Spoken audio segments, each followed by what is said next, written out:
Hi friends, నేను మీ సుమతి. రోజు వంటలు చూసి బోర్ కొట్టిందా? అయితే కాసేపు సరదాగా ఫిలిం స్టూడియోస్, షూటింగ్స్, అలాగే మన హీరో వాళ్ళ ఇల్లులు ఎలా ఉన్నాయి అనేది ఒకసారి దగ్గర నుంచి చూసేద్దాం. ఇంతకీ నేను ఎక్కడున్నానని ఆలోచిస్తున్నారా? ఇంకెక్కడ, మన ఫిలిం నగర్కి వచ్చేసానండి ఈరోజు. ఇప్పుడు మనం ఎక్కడికి వెళ్తున్నాము అంటే రామానాయుడు స్టూడియోస్కి వెళ్తూ ఉన్నాము. చూసారా అసలు ఎంత పెద్ద పెద్ద ఇల్లులు ఉన్నాయంటే ఇక్కడ.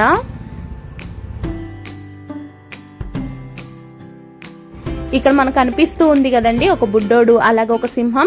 దీని లోపల కనిపించే బిల్డింగే మన రామానాయుడు గారి యానిమేషన్ స్టూడియో అండి. ఇక్కడ షూటింగ్ తర్వాత పోస్ట్ ప్రొడక్షన్స్, అలాగే మన మూవీస్కి సంబంధించిన గ్రాఫిక్స్ కూడా ఇక్కడ జరుగుతూ ఉంటాయి.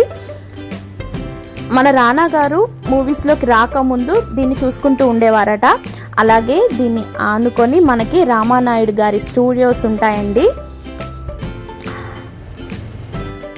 చూస్తున్నారు కదా, ఇదేనండి మన రామానాయుడు గారి స్టూడియోస్. లోపలికైతే వెళ్ళడానికి పర్మిషన్ లేదు, సో బయట నుంచి ఒకసారి చూసేద్దాం. ఇక్కడ చూస్తున్నారు కదా, నారప్ప పోస్టర్ కూడా ఉంది. మనకి త్వరలో రాబోయే మూవీ అన్నమాట, వెంకటేష్ గారిది నారప్ప. ఇక్కడ పోస్టర్స్ చూస్తున్నారు కదా, ఇక్కడ వెంకటేష్ గారిది అలాగే రానా గారిది మాత్రమే పోస్టర్స్ ఉంటాయండి. ఇంకా ఏ హీరోస్ పోస్టర్స్ మనకు కనిపించవు. ఒకవేళ కనిపిస్తున్నాయంటే అది ఖచ్చితంగా రామానాయుడు గారి ప్రొడక్షన్లోనే మూవీ జరుగుతుందని దానికి అర్థం. ఒకసారి చూసేయండి. దీని తర్వాత మనం అన్నపూర్ణ స్టూడియోస్కి వెళ్ళిపోదాం. చూస్తున్నారు కదా, ఇది వచ్చేసి అన్నపూర్ణ స్టూడియో రోడ్ అండి. మన స్టూడియోస్ అన్ని మీరు గమనిస్తున్నట్టయితే రోడ్డు చివరే ఉంటాయి. ఇంకా దాన్ని దాటుకొని మనం వేరే ఇంటికి కానీ లేదా వేరే ప్లేస్కి కానీ వెళ్ళలేము. ఇంకా మనం ప్రత్యేకించి ఆ రోడ్లో వెళ్తున్నాము అంటే స్టూడియోస్ కోసం మాత్రమే వెళ్ళాలి. ఇంకా దేనికోసం కూడా మనం ఆ రోడ్డుని యూస్ చేయలేము. అలా కట్టారనమాట స్టూడియోస్ అన్నీ కూడా. చూస్తున్నారు కదా, ఇక్కడ మేము అడిగాము లోపలికి వెళ్ళొచ్చా అని, కానీ కరోనా టైం కాబట్టి అలో లేదు అని చెప్పారు. మామూలుగా కూడా ఇక్కడ అలో అనేది ఉండదు, పాస్ ఉంటుంది. పాస్ చూపించుకొని మాత్రమే మనం లోపలికి వెళ్ళాల్సి ఉంటుంది. మన అన్నపూర్ణ స్టూడియోస్లో కూడా అంతకు ముందులాగా షూటింగ్స్ జరగట్లేదండి. అందుకే మన సెక్యూరిటీ వాళ్ళు కూడా బండి కడుగుతూ అలా అలా టైంపాస్ చేస్తూ ఉన్నారు. కాసేపు మన అన్నపూర్ణ స్టూడియోస్ని చూసేయండి. దీని తర్వాత మనం సారథి స్టూడియోస్కి వెళ్ళిపోదాం. చూస్తున్నారు కదా, ఇదేనండి మన అన్నపూర్ణ స్టూడియో. ఇంత కరోనాకు ముందు అయితే మేము లోపల స్టూడియోస్కి, అన్నపూర్ణ స్టూడియో లోపలికి వెళ్ళి చూసాము, బట్ ఇప్పుడు పోనివ్వట్లేదు. ఇక్కడ నుంచి సారథి స్టూడియోస్కి వెళ్ళిపోదాం.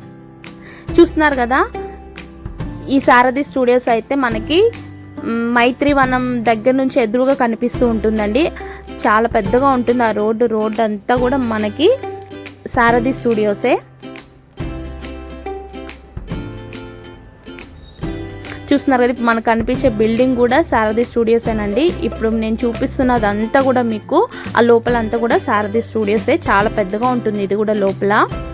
మేము ఇవన్నీ కూడా లోపలికి వెళ్ళి చూసాము, కానీ ఇప్పుడు లోపలికి వెళ్ళడానికి అవకాశం లేదు కాబట్టి మీకు బయట నుంచి చూపిస్తూ ఉన్నాను. ఇక్కడ నుంచి మేము ఫిలిం నగర్కి వచ్చేసాము. ఇది చూస్తున్నారు కదా, ఇది వచ్చేసి వెంకటేష్ గారి ఇల్లు అండి. ఇంతకుముందు వెంకటేష్ గారు ఇక్కడే ఉండేవాళ్ళు. ఇంకా అందరికీ తెలిసిపోయింది అని చెప్పేసి చాలా మంది హీరోస్ అక్కడ నుంచి వెళ్ళిపోయారు. అలాగే వెంకటేష్ గారు కూడా ఇది ఎవరికో ఇచ్చేసి వెళ్ళిపోయారట.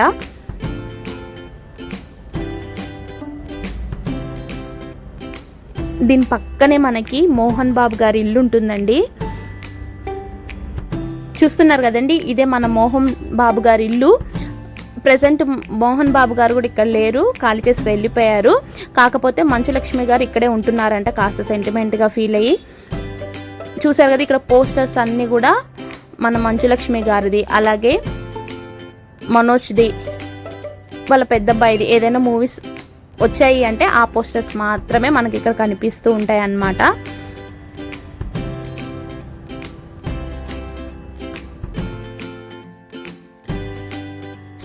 ఇంకా ఇక్కడ నుంచి ఎక్కడ ఆగకుండా మనం మెగాస్టార్ చిరంజీవి గారి ఇంటికి వెళ్ళిపోదాము. ఇల్లు అయితే చూపించలేం కానీ రోడ్డు చూపిస్తాను. మనకి చిరంజీవి గారి ఇల్లు కూడా రోడ్డు చివరి ఉంటుంది, అంటే కొండ పైన ఉంటుంది.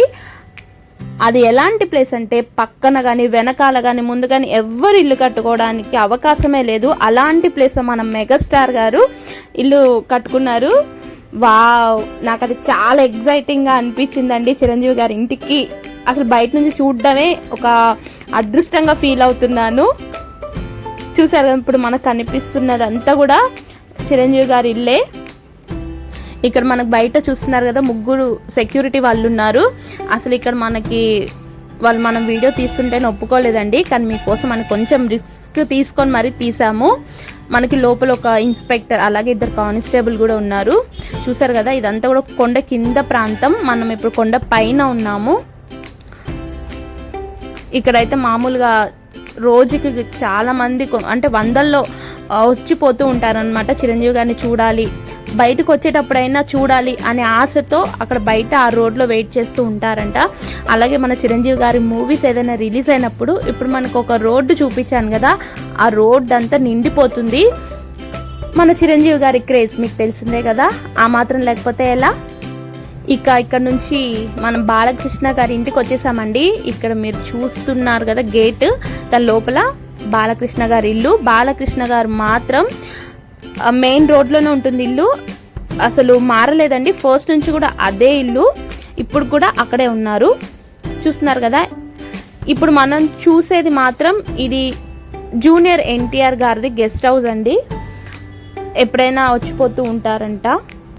దీన్ని ఒకప్పుడు మన పెద్ద ఎన్టీఆర్ గారు వాడుతుండేవారట, ఇప్పుడు జూనియర్ ఎన్టీఆర్ తీసుకున్నారు. ఇక్కడ నుంచి మీరు చూస్తున్నట్లయితే మనం పరుచూరి బ్రదర్స్ గారి ఇంటికి వచ్చామండి. ఇక్కడ ఒక ఆంటీ వాటర్ పోస్తుంది కదా, అదే మన పరుచూరి బ్రదర్స్ గారి ఇల్లు. మీకు కనిపిస్తున్న బిల్డింగ్ ఏనండి. అక్కడ నుంచి మనం అల్లరి నరేష్ గారి గెస్ట్ హౌస్కి వచ్చేసాము. ఇవి షూటింగ్స్కి రెంట్కి ఇస్తూ ఉంటారు. చూస్తున్నారు కదా, ఇలాంటి ఇల్లే దాని పక్కన సేమ్ ఇలానే ఇంకొక ఇల్లు ఉంటుందన్నమాట. ఇక్కడ నుంచి మనం నేరుగా సురేష్ గెస్ట్ హౌస్కి వెళ్ళిపోదాము. ఇక్కడ కనిపిస్తుంది కదా బోర్డు మీకు, సురేష్ బాబు అని కూడా రాసింది.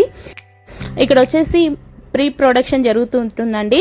అంటే మూవీ స్టార్ట్ అయ్యే ముందు ఆ స్టోరీ లేదా యాక్టర్స్ని ఎవరు సెలెక్ట్ చేయాలి అనేది, ఆ పనులన్నీ కూడా అక్కడ జరుగుతూ ఉంటాయి. చూసారు కదా, ఇక్కడ నుంచి మనం నేరుగా ఫిలిం ఛాంబర్కి వెళ్ళిపోదాం.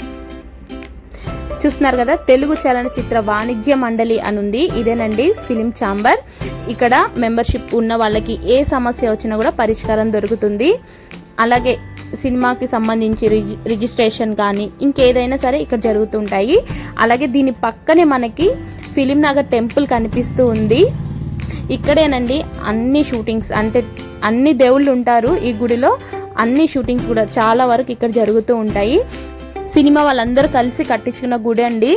బయట టెంపుల్స్లో చాలామంది పర్మిషన్ ఇవ్వట్లేదు అని చెప్పేసి వాళ్ళందరూ కట్టించుకున్నారు టెంపుల్ని. ఇక్కడ మనకు చాలా నేమ్స్ ఉన్నాయి, అన్నీ చూపించలేను. మన రామ్ చరణ్ గారిది చూపిస్తున్నాను, అలా కింద రాఘవేంద్రరావు గారిది కూడా ఉంది. రామ్ చరణ్ గారు వచ్చేసి ఆంజనేయ స్వామి విగ్రహం పెట్టించారు. అలాగే రాఘవేంద్రరావు గారు కూడా వెంకటేశ్వర స్వామి టెంపుల్ కట్టించడం జరిగింది. అలాగే మన మెగాస్టార్ చిరంజీవి గారు చూస్తున్నారు కదా, మిస్టర్ అండ్ మిస్సెస్ కే చిరంజీవి గారు ఆంజనేయ స్వామి టెంపుల్ కట్టించడం జరిగింది. ఇంకా చాలా పేర్లు ఉన్నాయండి, అన్నీ చెప్పలేను. ఓసారి అలా లుక్ వేసుకోండి. ఇది చూస్తున్నారు కదా, ఇది టెంపుల్ క్లోజ్ చేస్తుందండి, అందుకని లోపలికి వెళ్ళలేకపోయాము. ఇక్కడ కూడా బయట నుంచి బయటికి వచ్చేస్తున్నాం. ఇక్కడ మీరు చూస్తున్నట్టయితే ఇదంతా కూడా పద్మాలయ స్టూడియోస్ అండి, కృష్ణ గారిది పద్మాలయ స్టూడియోస్. ఇక్కడ అంతా కూడా ఇప్పుడు మనకి అపార్ట్మెంట్స్ అంతా కట్టేశారు. మన పద్మాలయ స్టూడియోస్ అయితే ఇక లేదండి. జీ తెలుగు వారికి దాన్ని ఇవ్వడం జరిగిందంట. మేము పద్మాలయ స్టూడియో ఉందనుకునే వెళ్ళాము, తర్వాత అక్కడ ఎంక్వైరీ చేస్తే తెలిసింది పద్మాలయ స్టూడియోస్ లేవు అనేసి. ఇంకా ఊరికాల లోపలికి వెళ్ళి మళ్ళీ రిటర్న్కి వచ్చేసాము. సో పద్మాలయ స్టూడియోస్ చూపించడానికి అయితే ఏం లేదు. అక్కడ నుంచి మనం నేరుగా చిరంజీవి గారి బ్లడ్ బ్యాంకుకి వచ్చేసాము. ఇది కూడా మెయిన్ రోడ్లోనే ఉంటుందండి. మంత్లీ 1 or 2 times మన చిరంజీవి గారు వచ్చి అక్కడ బ్లడ్ ఇచ్చే వాళ్ళని కలుస్తూ ఉంటారు. చూసారు కదా, ఇదేనండి చిరంజీవి గారి బ్లడ్ బ్యాంక్. బ్లడ్ ఇవ్వడం వల్ల మనకి మంచిది, అలాగే మనతో పాటు 4గురికి కూడా హెల్ప్ అవుతూ ఉంటుంది. అక్కడ నుంచి మనం బూత్ బంగ్లాకి వచ్చాము. ఆ పేరు వింటేనే నాకు భయం వేసింది. ఫస్ట్ మా వారు భూత్ బంగ్లాకి వెళ్దాము అన్నప్పుడు చూసారు, ఆ లొకేషన్ కూడా ఆ ఫీలే వచ్చింది నాకు వెళ్తుంటే. ఆ లోపల చెట్లు అసలు నిజంగా భూత్ బంగ్లాలానే ఉంది. ఆ రోడ్డు కూడా, ఆ కొండలు చెట్లు, నాకైతే కొంచెం భయం వేసింది. పగలే అయినా కూడా, ఇంకా చీకట్లో అయితే అంతే సంగతి. చూస్తున్నారు కదా, లోపల కూడా షూటింగ్ జరుగుతూ ఉంది. ఈ బిల్డింగ్ చూసారు కదా, మన చక్రవాకం సీరియల్లో కూడా దీన్ని యూజ్ చేశారు. చాలా సీరియల్స్ మూవీస్లో కూడా మనకి బిల్డింగ్ అనేది రెగ్యులర్ కనిపిస్తూ ఉంటుంది. దీని పేరేనండి భూత్ బంగ్లా.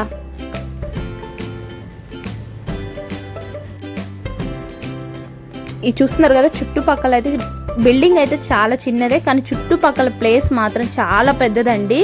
ఇది విలన్ గారి అడ్డాలాగా వాడతారు. చాలా సెట్స్ వేసుకోవచ్చు, చాలా ప్లేస్ ఉంది అసలు. అంత కొండలు చెట్లు, ఏదో అడవిలాగా ఉంది నాకైతే. ఇక్కడ నుంచి మేము రిలాక్స్ అయిపోయి న్యాచురల్ ఐస్ క్రీమ్స్ దగ్గరికి వచ్చేసాము.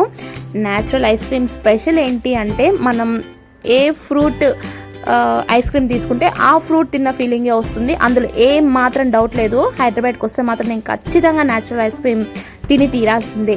ఇక అక్కడ నుంచి డీమార్ట్కి వచ్చాను. ఒక చిన్న పని పడింది. సో డీమార్ట్లో పని చూసుకొని అక్కడ నుంచి అక్కడికే ఇంటికి వెళ్ళిపోయాం. చూసారు కదా, ఈరోజు మన వీడియో మీకు నచ్చినట్టయితే కామెంట్ బాక్స్లో కామెంట్ చేయండి. మీరు కామెంట్ చేస్తేనే కదా ఈ వీడియో నచ్చిందో లేదో నాకు తెలిసేది. అలాగే ఇలాంటి వీడియోస్ చేయాలో వద్దో అందుకని ఖచ్చితంగా కామెంట్ చేయండి, అలాగే లైక్ చేయండి. మరీ నచ్చింది అనుకోండి మీ ఫ్రెండ్స్తో షేర్ చేసుకోండి. పోయేదేముంది డ్యూట్, మరో వ్యూ పెరుగుతుంది, అంతే కదా. అలాగే ఫస్ట్ టైం మన ఛానల్ చూస్తున్నారా అయితే వెంటనే సబ్స్క్రైబ్ చేసుకోండి. మరో సరికొత్త వీడియోతో మీ ముందుంటుంది మీ శ్రీమతి వంటిల్లు. Thank you, bye.